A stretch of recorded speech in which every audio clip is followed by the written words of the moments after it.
قرآن وہ کتاب ہے جو در سے انقلاب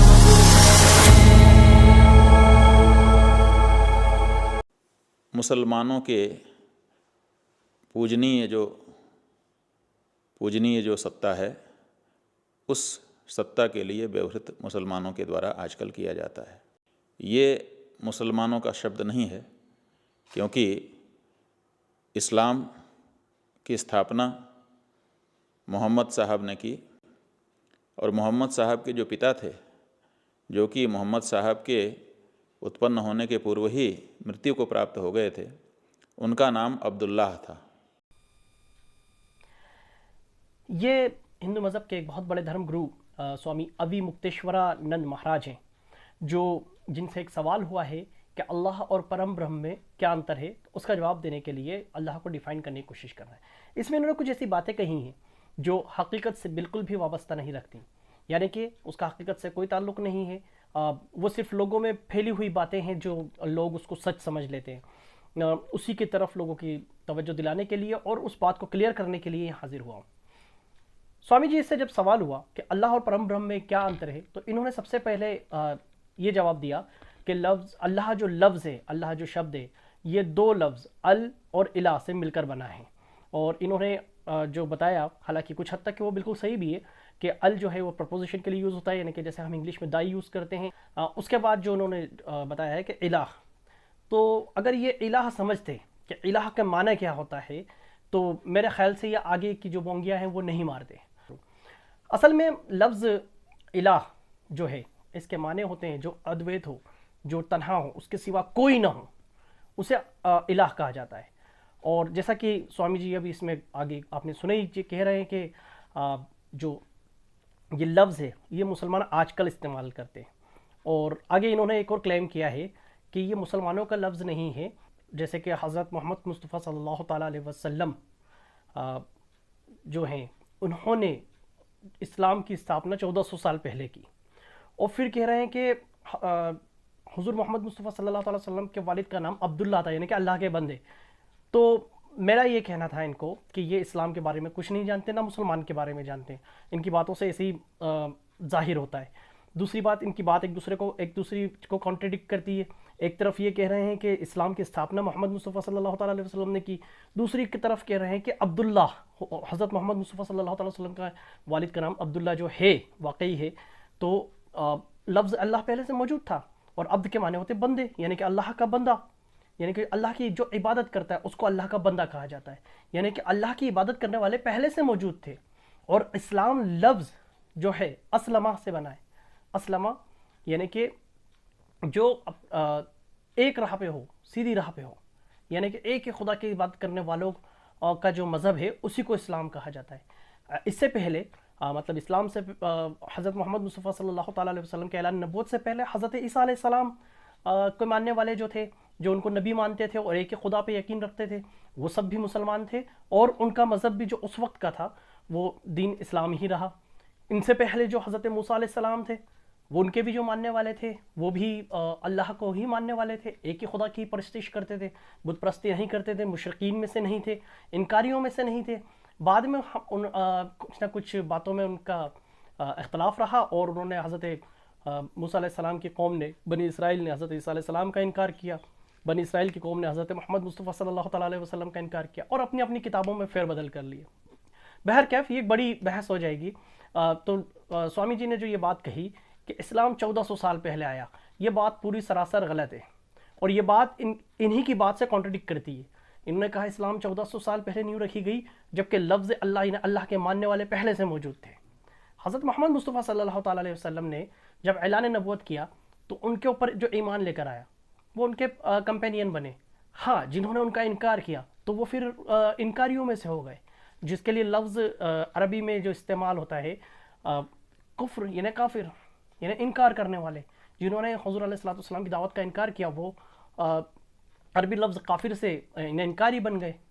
تو سوامی جی یہاں پر آپ غلط تھے کہ لفظ جو اللہ ہے وہ جو ہے عربی کا لفظ ہے، یہاں بھی آپ غلط ہیں۔ سب سے پہلی بات میں آپ کو بتا دوں کہ لفظ اللہ یہ شروع سے ہی موجود رہا۔ اس کا ایک ایگزامپل آپ دیکھ چکے، دوسرا میں آپ کو اگزامپل دینے جا رہا ہوں، جو آگے کی کلپ میں آپ کو میں جو آپ نے کہا ہے، پہلے آپ اس کو سن لیں۔ یہ جو عربی عیسائی تھے ان کے دوارا گڑھا گیا شبد، سوامی جی یہاں پر کہہ رہے ہیں، مہاراج جی یہاں پر یہ فرما رہے ہیں کہ یہ جو لفظ ہے یہ عربی عیسائیوں نے گڑھا ہوا ہے۔ میرے دوستوں، میں آپ کے نالج کے لیے بتانا چاہتا ہوں تاکہ آپ کے بھی نالج میں اضافہ ہو۔ لفظ اللہ جو ہے یہ عربی میں سے آیا ہی نہیں ہے، یہ عربی لفظ میں سے نہیں ہے، اور یہ پہلے سے بھی تھا، کیونکہ یہ پہلے سے ہی تھا۔ لفظ اللہ یہ آپ ہبرو لینگویج میں جب دیکھیں گے، جو توریت کے جو حصے آج یہودیوں کے پاس موجود ہے، اس کے اندر ہبرو میں اللہ کو الہیم کہا جاتا ہے۔ الہیم یعنی ال کو ہٹا دو، الہ بچتا ہے، الہیم یعنی کہ وہی ادویت، وہی ایک، جس کا اس کے علاوہ کوئی معبود نہیں۔ اسی کو جب ہم ارمیک میں آتے ہیں، جیسے کہ حضرت عیسیٰ علیہ السلام پر جو انجیل نازل ہوئی وہ ارمیک لینگویج میں تھی، تو ارمیک میں الہ کہا جاتا تھا، وہی الہی الہو، یہ سب ایک ہی معنی میں آتے ہیں۔ تو یہ لفظ پہلے سے ہی موجود تھا، اسلام پہلے سے موجود تھا، 1400 سال پہلے، اور اس کے بھی پہلے، یعنی حضرت آدم علیہ السلام سے لے کر جتنے بھی انبیاء علیہ السلام آئے وہ سب اللہ کی وحدانیت کا ذکر لے کر آئے اور لوگوں تک پہنچاتے رہے۔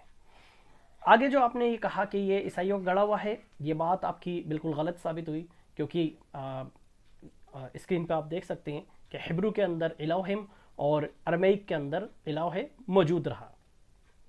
اور جیسا کہ آپ نے خود بتایا کہ حضرت عبداللہ، ان کا نام عبداللہ تھا۔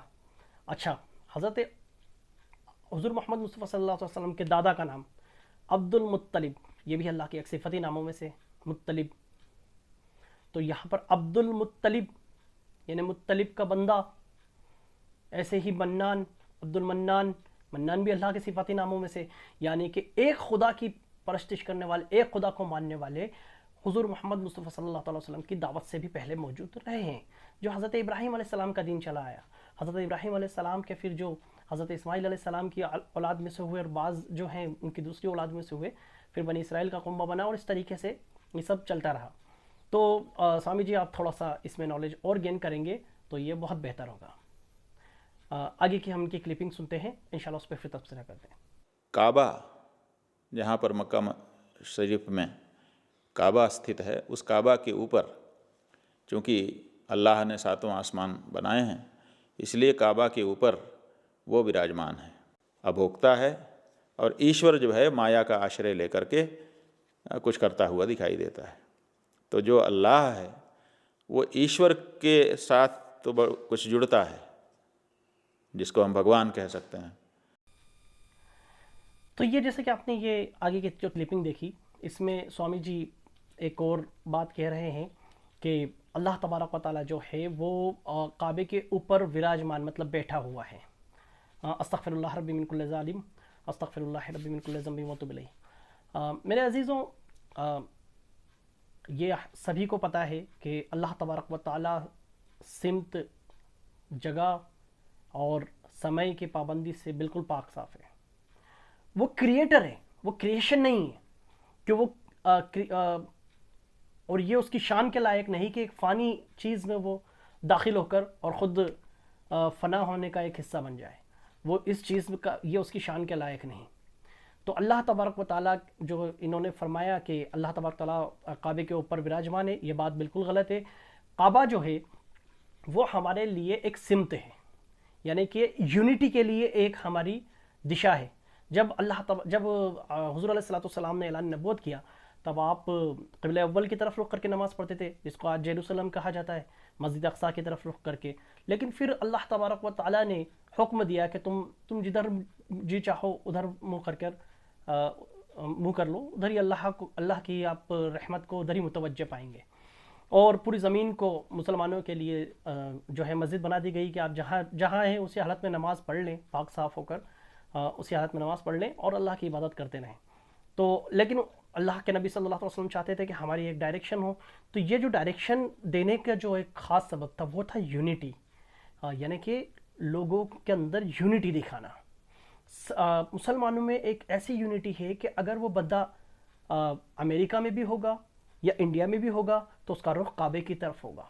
اگر وہ ظہر کی نماز پڑھے گا تو بھی کعبے کی طرف پڑھے گا, اگر وہ عصر کی نماز پڑھے گا تو بھی کعبے کی طرف رخ ہوگا, حتیٰ کہ دنیا کے کسی بھی کونے میں ہو اس کا رخ کعبے کی ہی طرف ہوگا. تو کعبہ جو ہے ہمارے لیے سمت ہے, وہ اللہ کے بیٹھنے کی کوئی جگہ نہیں ہے, کیونکہ اللہ تبارک و تعالیٰ جگہ سے, سمتوں سے اور ان سب چیزوں سے پاک ہے.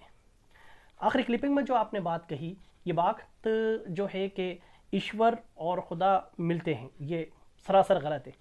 قرآن مجید نے ہم کو جو عقیدہ دیا ہے اور اللہ تبارک و تعالیٰ نے اپنی جو اپنی صفت بیان کی ہے کہ قل هو اللہ احد اللہ الصمد لم یلد ولم یولد ولم یکن لہ کفوا احد, وہ ادویت ہے, وہ ایک ہے, اس کے سوا کوئی معبود نہیں.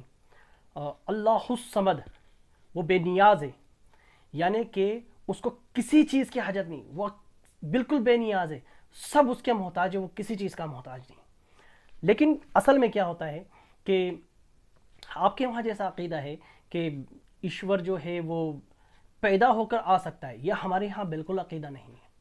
ایشور یعنی اللہ, جس کو ہم اللہ مانتے ہیں, اللہ تبارک و تعالیٰ, یہ اس کی شان کے قطعی لائق نہیں کہ اس کی مخلوق کے ذریعے اس دنیا میں پیدا ہو, یا اس دنیا میں جو یہ دنیا اس نے بنائی ہے, اس دنیا میں انسان کی روپ میں یا کسی بھی روپ میں آئے, کیونکہ یہ اس کی شان کے لائق نہیں. یہ دھوکہ ہو سکتا ہے, کیونکہ رب کی جو اصل صورت ہے وہ نہ دیکھی جا سکتی ہے, جیسا کہ آپ کے وید کے اندر بھی ہے کہ اس چیز کو کوئی احاطہ نہیں کر سکتی, جیسا آپ کے رگ وید میں بھی یہ چیز بیان فرمائی گئی ہے. اور ویسے ہی آپ کے ویدوں میں ایک چیز اور آتی ہے, نہ تسی پرتیما استی, اس کی کوئی مورت نہیں ہے, کیونکہ بنائی نہیں جا سکتی. جس چیز کو ہماری آنکھیں احاطہ نہیں کر سکتی, اس کی مورتی کیسے بنائی جا سکتی ہے. تو اللہ اور ایشور کا جو یہ کانسیپٹ ہے یہ بالکل جدا ہے. اللہ جو ہے وہ بے نیاز ہے, لیکن ایشور جو ہے وہ بے نیاز نہیں ہے, اس کو پیدا ہونا پڑتا ہے, وہ پیدا ہو کر اس کو اوتار لینا پڑتا ہے. لیکن اللہ جو ہے وہ بے نیاز ہے, اس کو کسی کی حاجت نہیں.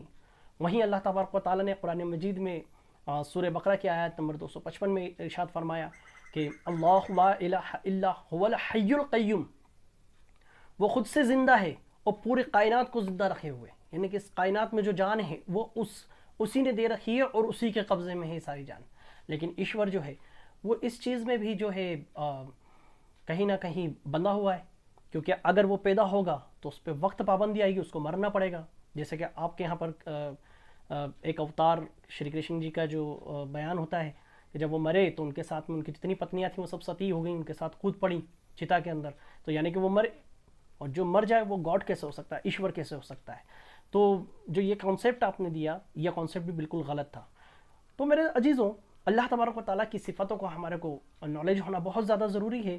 اسی سے پتہ لگتا ہے کہ اللہ کون ہے, وہ کیا ہے, اور اس کی صفتیں کیا ہیں جو اس کی شان کے لائق ہیں یا نہیں ہیں. ورنہ کوئی کہے کہ علی کل شیء قدیر, اس کے معنی ہے کہ اللہ ہر چیز پہ قادر ہے. تو یہاں پر ہر چیز سے مراد کیا ہے؟ اب اگر اس کو صرف اس کے لفظی معنی پہ لے لیا جائے, یعنی کہ ہم اس کی شان کا خیال نہ رکھتے ہوئے صرف اس کا لفظی معنی لے لیں اور کہیں کہ چونکہ وہ ہر چیز پہ قادر ہے اس لیے وہ پیدا بھی ہو سکتا ہے. نہیں میرے دوستو, یہ اس کی شان کے لائق نہیں ہے, کیونکہ پیدا ہونا یہ اس کی صفت نہیں ہے, پیدا کرنا اس کی صفت ہے. کریشن کرنا اس کی صفت ہے, خود کریشن نہیں, وہ کریٹر ہے. کریشن اس کی وہ جو ہے وہ کریٹر ہے, یعنی کہ وہ کریشنز کو بناتا ہے, وہ ہمیشہ سے ہے, وہ حی ہے, وہ قیوم ہے, وہ ہمیشہ سے تھا, ہمیشہ قائم رہے گا. اور اس دنیا کو بھی اس نے ہمیشہ اس دنیا کو بھی اس نے قائم رکھا ہے, اور تمام اشیاء کو اسی نے زندہ رکھا ہے. تو میرے عزیزوں, یہ اللہ تبارک و تعالیٰ کے لیے کچھ تاثرات جو سوامی جی نے دیے تھے, جس میں کچھ خامیاں تھی, اسی کو دور کرنے کی کوشش کی ہے. اللہ تبارک و تعالیٰ ہم سب کو صحیح دین سمجھنے کی کوشش اور اللہ تبارک و تعالیٰ ہمیں صحیح دین سمجھنے کی توفیق عطا فرمائے. اور جن بھائیوں کو بھی اللہ تبارک و تعالیٰ کے لیے کوئی سوال ہے, آپ کمنٹس باکس میں ڈال سکتے ہیں. انشاءاللہ العظیم میری قد استطاعت تک میں اس کا جواب دوں گا انشاءاللہ, یا میں ہمارے علماء سے رابطہ کر اس کا جواب آپ تک پہنچاؤں گا. وما علینا الا البلاغ. السلام علیکم ورحمۃ اللہ وبرکاتہ.